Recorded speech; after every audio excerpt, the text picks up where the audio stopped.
Welcome to Tollywood secrets. টলিউড সিক্রেটসের নতুন ভিডিও দেখার জন্য এই চ্যানেলে সাবস্ক্রাইব করুন আর পাশের বেল বাটনে ক্লিক করতে ভুলবেন না যেন। গত 13 এপ্রিল মুক্তি পেল দেবের ছবি কবির।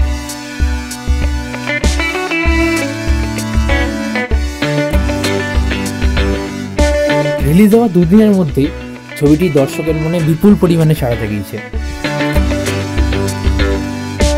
কেউ কেউ তো এটাও বলছেন যে শেষ 15 মিনিট চোখ বন্ধ করার সুযোগ পাওয়া যাবে না। অর্থাৎ দর্শকের প্রতিক্রিয়ায় মনে হচ্ছে ছবিটি ভালোই হয়েছে।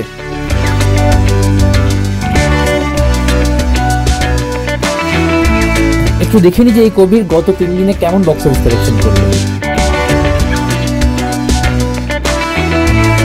সূত্র মাধ্যমে জানা গেছে যে কবির হলো সেকেন্ড হাইয়েস্ট ওপেনিং ছবি।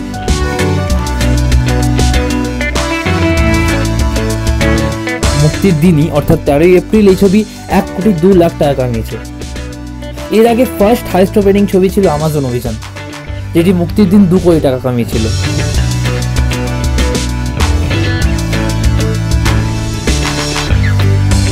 ছবিটি দ্বিতীয় এবং তৃতীয় দিনে মোট 2,01,00,000 টাকা কামায়।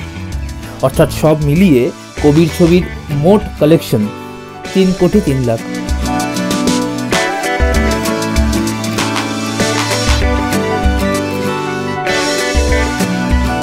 অর্থাৎ কবিরের প্রথম 3 দিনের বক্স অফিস কালেকশনে বলে দিচ্ছে যে এই সিনেমাটি দর্শকের মনে কি পরিমাণ সাড়া জাগিয়েছে।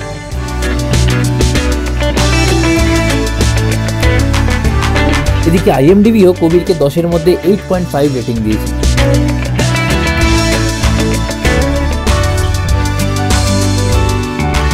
অর্থাৎ সব দিক দিয়েই কবির যথেষ্ট সাফল্য পেয়েছে।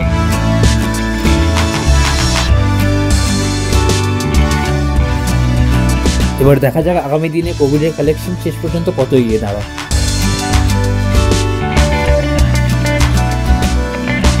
আমাদের আজকে কেমন লাগলো নিজের কমেন্ট বক্সে জানাতে একদম ভুলবেন না।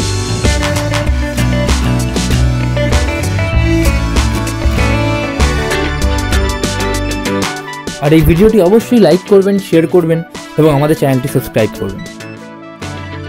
বিনোদন জগতের লেটেস্ট আপডেট পেতে ফলো করুন টলিউড সিক্রেটস।